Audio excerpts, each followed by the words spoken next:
putain, mais Rick, Morty, Rick, aidez-moi, bordel! Mais qu'est-ce qui vous arrive? Putain, ça fait 15 minutes que je vous le demande! Le porte-à-gueule ne marche pas, y a rien qui marche! Mais qu'est-ce qui vous arrive? On dirait que vous avez perdu votre langue. Bonjour à tous, messieurs, dames, et bienvenue dans le Ludoverse. Bon, je suis un petit peu armé, on va dégager l'arme. Hop, c'est parti, ça a sauté.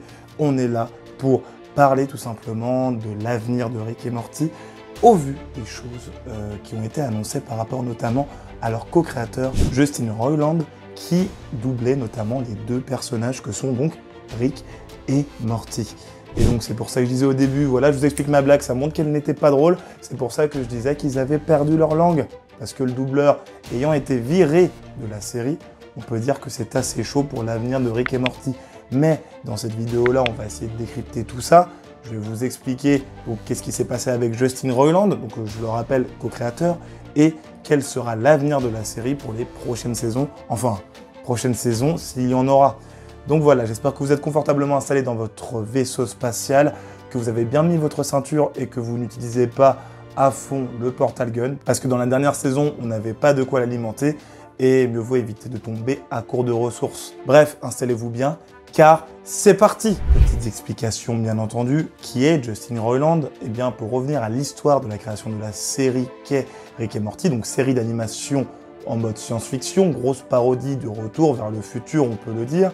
Eh bien, la série a été créée donc par, comme je le disais, Monsieur Roiland ainsi que Dan Harmon. Ils étaient deux lors de la création de cette dernière. Cette série a été diffusée pour la première fois en 2013 sur la chaîne Adult Swim, qui appartient aujourd'hui au groupe Warner Bros. Discovery. Et la série a représenté un phénomène depuis sa sortie. On a aujourd'hui 6 saisons, dont la 7e qui va normalement bientôt sortir. Mais bon, comme vous en avez entendu parler tout récemment, Justin Roiland, qui était du coup, comme je le disais, le co-créateur de la série d'animation Rick et Morty, le doubleur de Rick et de Morty, et bien entendu aussi un des producteurs exécutifs, a été viré du show. Qu'est-ce qu'il s'est passé exactement? Je vous le rappelle, ce dernier avait été accusé donc en 2020 de violence domestique. Il avait plaidé non coupable et pendant ce temps, en fait entre 2020 et 2023, il n'avait pas eu de gros soucis par rapport donc à ce co-créateur, jusqu'au moment où ça a pris plus de poids et que la plainte, on va dire, est devenue beaucoup plus sérieuse. Donc il avait été, du coup, comme je vous le disais, accusé de violence domestique, mais du coup ça regroupait énormément de choses. Donc on avait coups et blessures domestiques, séquestration par menace, violence, fraude et même tromperie. Ce dernier a donc une liste longue comme mon bras de choses sur lesquelles il pourrait tout simplement aller en prison. Et il est même interdit d'approcher à moins de 30 mètres de la personne qu'il a séquestrée, bien entendu. Donc la plainte qui avait été déposée en 2020 a vraiment pris du poids en 2023 et plus précisément le 24 janvier, lorsque Adult Swim avait fait un communiqué visant à montrer que Justin Roiland ne faisait plus partie du coup de l'entreprise et qu'il avait tout simplement été licencié. Il y a eu énormément d'audience, mais il y en aura une nouvelle en avril 2023 et on verra ce qu'il en est, parce que ce dernier risque énormément de choses, dont plusieurs années en prison.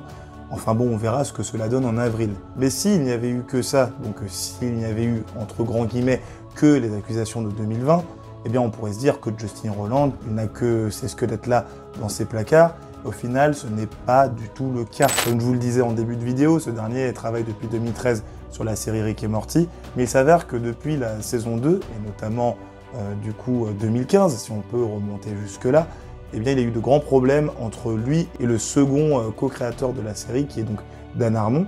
Car en effet, le Hollywood Reporter, un média extrêmement connu aux États-Unis, a donné quelques informations concernant Justin Roiland et la manière dont il travaillait avec ses autres camarades. Et donc dès 2015, il y a eu de gros problèmes de discussion, on va dire, entre Harmon et Roiland, qui aujourd'hui ne s'adressent plus du tout la parole. Il paraît même que c'est impossible qu'ils se reparlent un jour et qu'ils puissent à nouveau s'entendre. Roiland ne participant même plus à l'écriture des autres épisodes, ou essayant d'éviter le plus possible du coup de travailler avec ses autres camarades.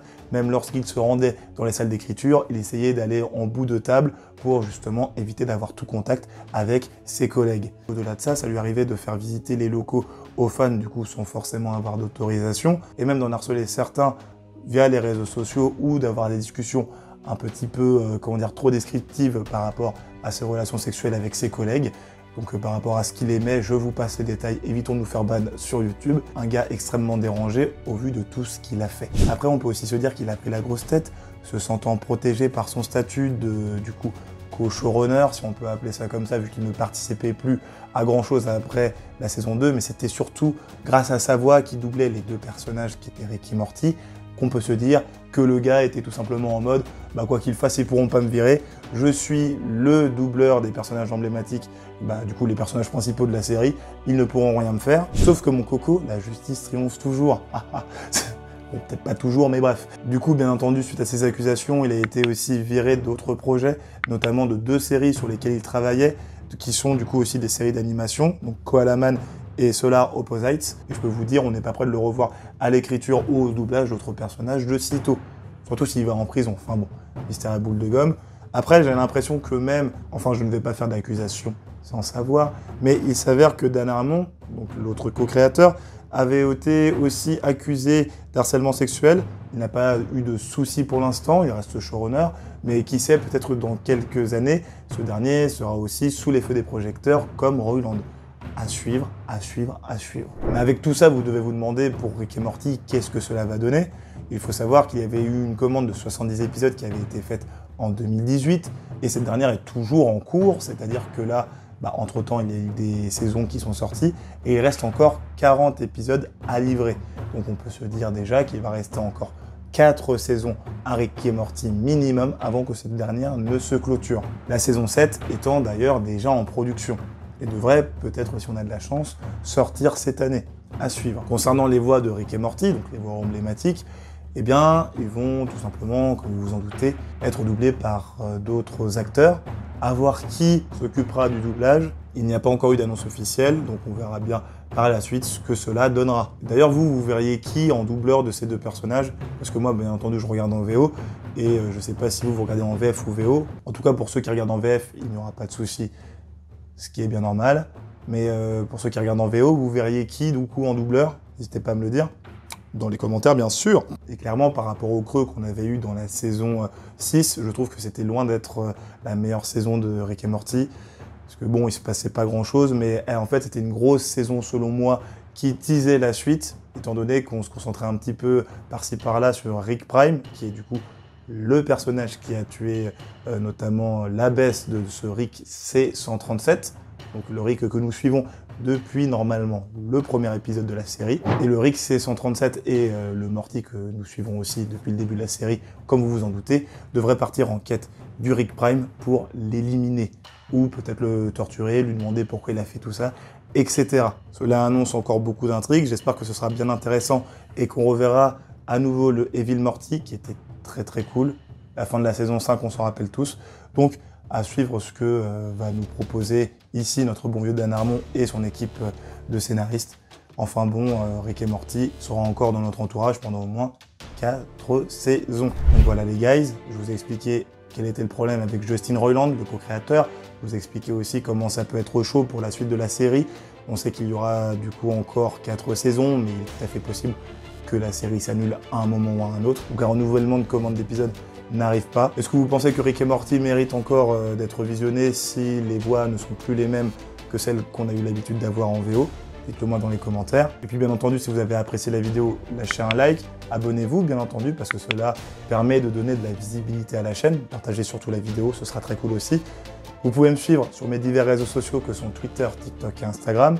Encore une fois, je le redis, allez à fond sur TikTok, parce que TikTok ne me met plus en avant. Et c'est assez embêtant, parce que bon, voilà, on a besoin de vues, on a besoin de tunas, comme on dit dans le milieu. Donc je compte sur vous. Non, je gagnerai avec TikTok, ne vous inquiétez pas, mais ce serait cool que vous alliez voir tout cela. Si vous préférez écouter juste le simple son de ma voix, plutôt que regarder l'entièreté d'une vidéo, eh bien vous pouvez l'écouter sur Apple Podcast ou Spotify, parce que c'est sur ces plateformes que j'ai sorti le Ludoverse Podcast. Donc vous pouvez l'écouter comme vous voulez, beaucoup d'épisodes sont balancés régulièrement, donc vous retrouvez les vidéos au format audio, donc n'hésitez pas à aller checker tout ça, et à bien entendu mettre les 5 étoiles, parce que moi ça permettra de remonter le Ludoverse Podcast et faire en sorte que tout le monde le voit sur les réseaux sociaux. Allez-y, mettez les 5 étoiles. Bon les gars, il est temps pour moi de conclure cette vidéo. Je vous souhaite une bonne journée, un bon après-midi, une bonne matinée dans l'endroit que vous voulez. Je vous laisse les guys, à la prochaine dans d'autres univers. C'était Ludo du Ludoverse, étonnant. À la prochaine. Salut!